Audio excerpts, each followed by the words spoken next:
C'est le début de la nouvelle année et les agences de notation du monde vérifient ce qui se prépare pour les prochains mois. L'agence chinoise Dacong a sorti son rapport annuel pour 2015 qui analyse les tendances des dettes souveraines mondiales et les titres de créances des entreprises. Et l'avenir ne s'annonce pas très prometteur. Reportage. Dans son édition 2015 sur les perspectives de risque de dette souveraine mondiale, Dacong, l'agence principale de notation en Chine, a émis de nouveaux avertissements mercredi.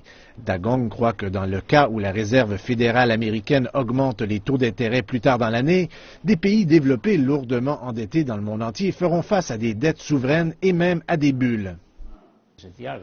La situation du crédit à l'échelle planétaire n'est pas très bonne. Dans l'ensemble, la tendance concernant les dettes et le crédit ne changera pas.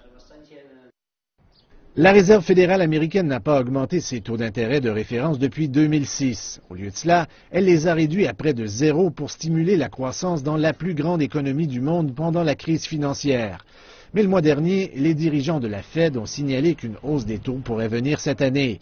Dacong, qui est basé à Beijing, a averti que la crise de la dette souveraine déclenchée par le resserrement du crédit en 2008 a maintenant causé une crise des devises dans plusieurs pays lourdement endettés.